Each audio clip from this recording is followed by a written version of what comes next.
Diplomatie et relations internationales.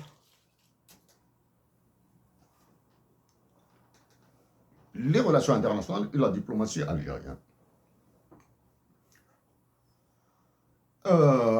De calamité en calamité, de catastrophe en catastrophe, de désastre en désastre.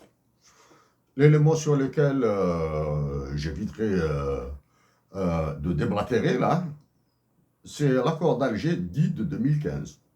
La paix au Mali, là.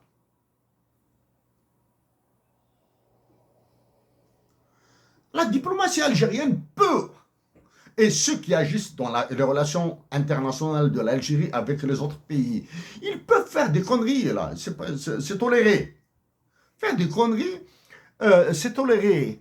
Mais des conneries qui doivent maintenir la dignité internationale de l'Algérie à un certain seuil, à un seuil minimal d'acceptation. Mais ils doivent éviter d'exceller dans la connerie. Actuellement, les relations internationales de l'Algérie et la diplomatie sont excellentes dans la connerie. Reconduire, tenter de relancer l'accord d'Alger de 2015, il y a un accord de 2005, bon, il faudra voir tout ce que j'ai dit dessus là. Toujours avec le même statut, l'avion Alger-Paris, Paris-Nouakchott, je ne sais pas quoi, là, etc. Alors que les urgences, c'est le rétablissement des relations diplomatiques avec le Maroc, améliorer la relation avec la Tunisie. Et l'Algérie doit, sans prétention aucune, suivre ce que j'ai dit au président en exercice de l'Assemblée générale de l'Union africaine et au président de la Commission de l'Union africaine. Ouais. La diplomatie algérienne contrôlée intégralement par l'Élysée, les services secrets français et le Quai d'Orsay, là. Okay.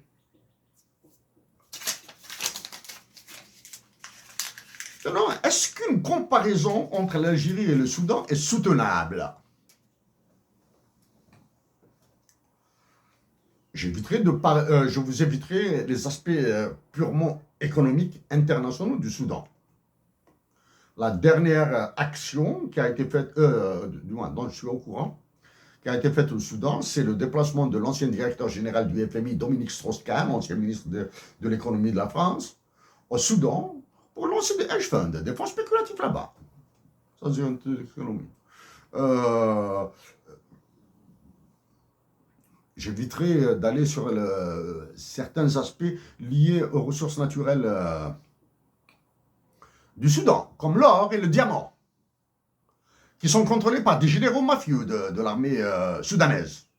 Okay, ça, mais par contre, l'eau est un enjeu terrible, avec le Nil blanc et le Nil bleu, qui traversent le Soudan pour alimenter l'Égypte, et tous les accords qu'il y a avec l'Égypte, avec les objectifs des pays du Golfe pour faire leur agriculture au Soudan, comme ils l'ont fait en Éthiopie, comme ils veulent la faire en Algérie, avec sous couverture de la connerie, de la stupidité de ce qui est appelé la finance islamique. Non. Le Soudan, maintenant, ce qui est comparable à l'Algérie, d'un point de vue taille, oui. D'un point de vue politique, dictature militaire au Soudan, dictature militaire en Algérie. Ok? D'un point de vue anthropologique, les différences qu'il y a au Soudan existent en Algérie. Ne s'expriment pas dans les mêmes intensités, mais elles existent. Le cheminement politique du Soudan, est-ce qu'il ressemble à l'Algérie? Oui. Une période d'islamisme fasciste intégriste au Soudan, avec Hassan al-Tourabi, et une période d'islamisme fascisme en Algérie. Les deux islamismes se sont accoquinés avec les dictatures militaires. Quand l'entente n'est plus valable, ils se sont fait la guerre. Okay? Ça, ce sont des éléments rapides. L'autre élément, le Soudan a été partitionné. Il y a actuellement le Soudan du Sud et le Soudan, capitale Khartoum et Juba. Est-ce que l'Algérie va être partitionnée? C'est l'objectif d'Emmanuel Macron et des Américains. Ok? C'est-à-dire, nous créer un Kosovo au niveau du Mali, du Niger et dans le sud de l'Algérie. C'est-à-dire, tout ce qui est ressources naturelles partira à l'étranger. Est-ce que l'Algérie est partitionnable?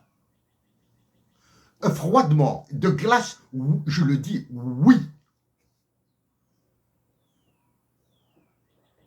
D'accord? Les enjeux maintenant internationaux. Les autres enjeux internationaux.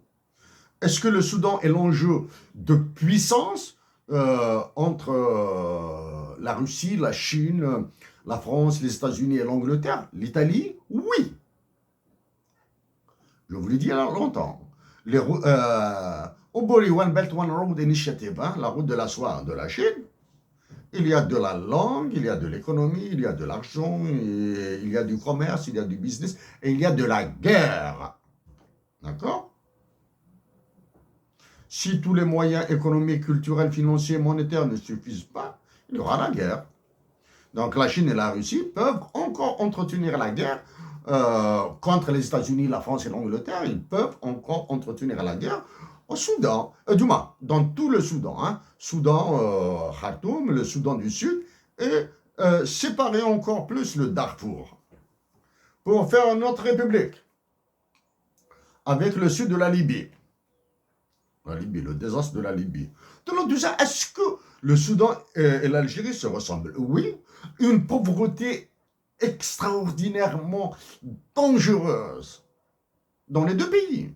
La pauvreté en Algérie fait très peur. La pauvreté en Algérie, elle fait très peur. Elle fait mal à ceux qui sont très pauvres. Et elle fait peur à tout le monde.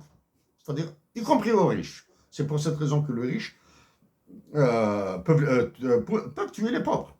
Ensuite, les autres fléaux au Soudan et en Algérie. Oui, la prostitution au Soudan, jetez un coup d'œil sur YouTube et vous allez en voir. En Algérie, c'est la même chose. Les agressions, les crimes de droit commun. Finalement, en Algérie, les crimes de droit commun, bon, bien maintenant, récemment, c'est des attaques à main armée de certains postes en Algérie. C'est-à-dire, maintenant, les mafias commencent à apparaître dans les espaces publics. Hein. C'est-à-dire, elles agissent à visage découvert, même si elles sont masquées, dans les espaces publics. La poste, l'hôpital, etc. Et ils peuvent aller maintenant dans les écoles. Ces anticipations, il y a longtemps que je les ai faites. Hein, maintenant.